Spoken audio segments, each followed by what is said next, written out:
Estamos de volta aqui com mais um episódio Desafios da Maternidade. E o tema de hoje é Meu filho não escuta. Psicolare, o que fazer?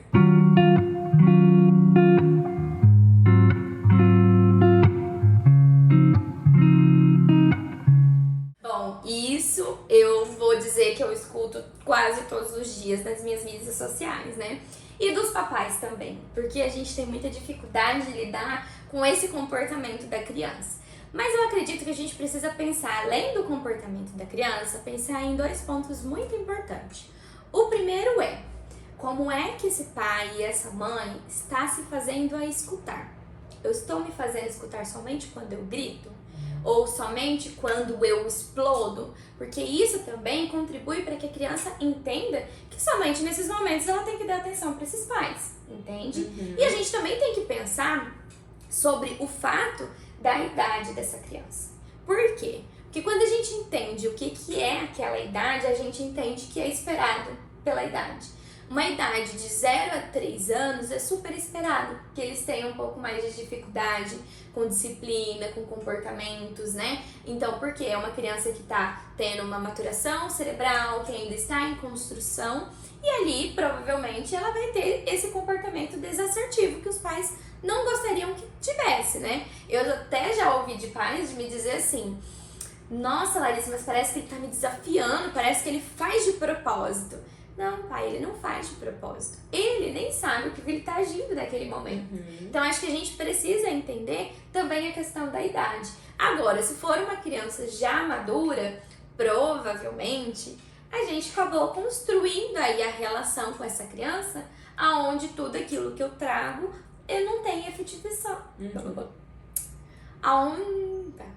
Aonde tudo aquilo que eu trago não tem uma efetivação, né? Então a gente precisa perceber também quais são os meus comportamentos. Aí fica como uma dica para os papais, observar. Eu tô dando a atenção necessária para o meu filho, eu sento com ele e converso olho a olho, né? Ou eu simplesmente quero atenção somente no momento que eu estou brava. O que seria também esse escutar, né? Não sei, você já teve algum momento que você se percebeu nessa situação, Roberta? Ai, gente, várias vezes e assim, um filho nunca é igual ao outro, né? Sim. Então assim, no primeiro filho, devido a muitos palpites, principalmente, né, da família também e tal, é aquela questão, né, você pegar a criança e tipo, me ouve, né, aquela situação um pouco mais brusca, né, forçada um pouquinho, né. Aí o segundo filho, né, você acaba, acredito que até a mãe tendo um pouco mais calma, falando, né, uma maternidade um pouco mais leve, e a gente começa a entender um pouco mais, né, essa questão. Hoje eu já faço diferente, né, então assim, eu na minha primeira filha, eu coloquei um pouco da educação que eu tive. Entendi. Que foi um pouco, assim, tinha um afastamento, um pouco, tinha carinho, mas um pouco mais neutro, né? Sim. Mais autoritarismo. Entendi. O segundo, eu já falei, não, gente, eu acho que eu tô errada, né? Eu vou assumir meu erro. E eu acabo, assim, hoje, né? Ele é mais emotivo que ela. Então, a hora do choro, a hora que ele dá que eu preciso ser um pouquinho mais firme, eu pego ele, igual você falou, olho no olho, abraço primeiro eu acolho. Sim. Ele acalmou, falo, filho, vamos conversar então? Aí eu consigo conversar. Entendi. Mas assim, gente, isso aí, já tô no segundo filho E em muitos momentos aqui, ó, tá, gente? Com a psico junto, porque senão...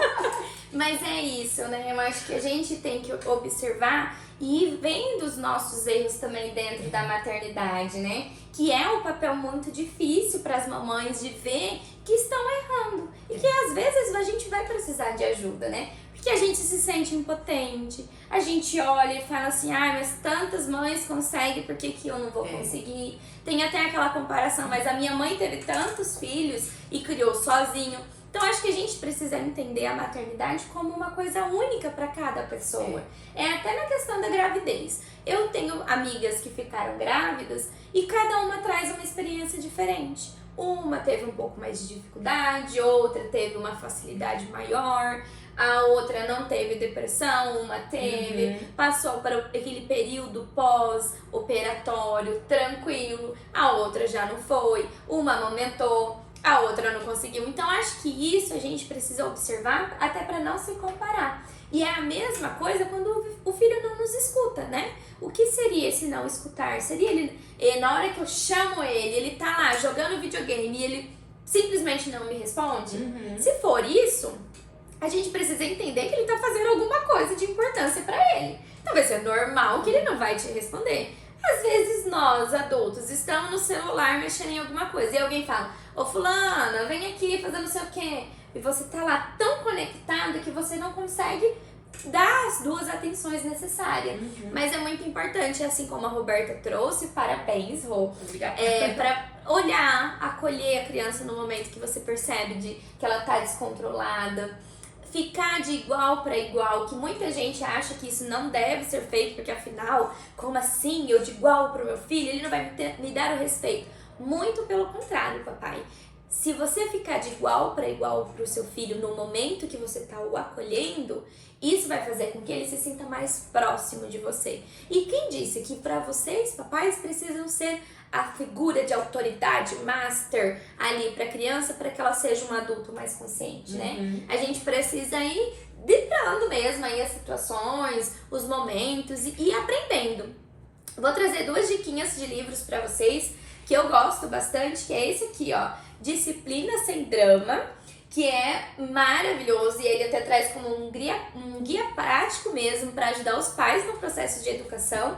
E esse daqui, o livro que você gostaria que seus pais tivessem lido e que seus filhos ficariam gratos por ler. Porque eles trazem realmente algumas dicas de como vocês podem agir diante dessas situações. E até como uma desconstrução dos nossos modelos parentais que nós tivemos aí ao longo da nossa vida e na nossa infância. É verdade, porque na nossa época, né, o você falar ali num tom até mais enérgico ali, né, essa criança às vezes tá no momento dela um pouco mais agitado, você quer ser mais agitado ainda, né? Isso também atrapalha, né? Sim, porque daí se torna uma briga de igual para igual.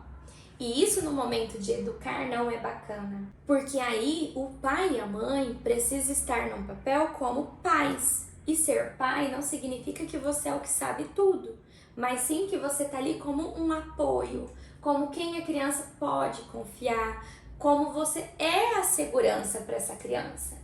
E quando eu vou lá e brigo com meu filho, como se eu estivesse brigando com a minha irmã, eu me torno igual a ele na idade dele. E quem é que tem a maturação aí cerebral, né? É a criança ou somos nós, adultos, que teoricamente era para ter essa maturação. Por isso que é muito importante a gente saber o momento quando eu estou com raiva, quando eu estou nervoso. Nesse momento que eu perceber que eu estou me sentindo assim, eu saio de cena, tomo um copo d'água, escuto uma música, vai no banheiro, lava o rosto, né? Quando você se sentir mais calmo, quando você perceber, pronto, agora eu vou ter uma conversa realmente com meu filho, aonde eu e ele vamos conversar e não vamos nos atacar, aí é bacana. Ah, Larissa, mas eu e meu filho, a gente é muito parecido, né? Que às vezes eu escuto isso. A gente é muito parecido, eu não consigo, quando eu vejo eu já tô gritando. Tá, e o pai? Como que é o pai? Ou, e o vô? Vamos supor que essa criança não tem pai e é criada com o vô. Como que é? Quem é a figura aí que sabe ter esse domínio? Porque vamos supor, a gente não pode obrigar que a mãe tenha esse domínio se ela não sabe ter. Mas a gente pode, então, buscar outras figuras de referência aonde vai conseguir ajudar essa criança, né? E aí, eu não dou conta, o pai dá conta, o pai é mais calmo. Então, dá essa responsabilidade pro pai, para que ele possa estar ali presente e para que essa criança entenda o que é certo e errado sem precisar descompensar. Porque quando eu descompenso, eu mostro pro meu filho que ele também pode fazer o mesmo. Por essa questão de eu ser o exemplo, né? E além, nós, né, como pais e mães, ou quem está ali atendendo, ele se prepara para ter a conversa, é bom preparar o ambiente também, né? Para que a criança esteja preparada naquele momento também. Sim. Para às vezes receber uma conversa, né? Uma orientação. Claro, com certeza, né? Eu acho que tudo que tá ali para recepcionar a criança é importante. É óbvio que vão ter momentos que talvez a gente não tenha todo esse preparo, né? Vão ter momentos que às vezes é numa festa junina, uma festa em família, e aí a criança fez aquele comportamento que a gente não gosta, a gente não vai conseguir preparar o ambiente, a gente não vai conseguir levar para um lugar mais calmo, né? Então a gente sabe que vão ter situações que a gente não vai ter esse controle, mas o que é importante é que a maioria das vezes eu me percebo. Porque vamos supor, meu filho fez um comportamento que não é bacana.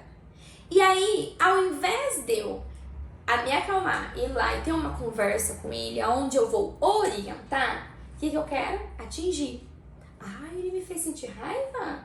Ah, então eu vou atingir ele no mais íntimo possível. Eu vou desqualificar ele. Porque eu quero colocar a minha raiva nele. Isso a gente faz com o filho, com o marido, com o empregado, com qualquer pessoa que está ao nosso redor. Então, se eu não me percebo, eu vou ter esse comportamento de pensar? Não. Então, olha, eu me percebi que é um ambiente que não tá tão bacana. Então, o que eu posso fazer? Eu posso sentar com a criança, levar para algum lugar onde eu posso sentar com ela e conversar, ou eu simplesmente espero quando a gente chegar em casa e ter esse tipo de conversa, né? A criança, por si só, ela já vai perceber quando você chamar ela para conversar que teve algo ali que não foi tão bacana, né? Vamos supor uma criança que bate, que morde as outras crianças, né? Que é algo que às vezes os pais ficam tão preocupados e tem que ficar também, mas a gente também tem que olhar a idade dessa criança para que a gente possa então intervir da melhor maneira possível. E é isso aí, pessoal. Então, no episódio de hoje vamos encerrar aqui. E não esqueçam, tem 2 livros perfeitos para vocês lerem também. Isso aí. Um beijo e até mais!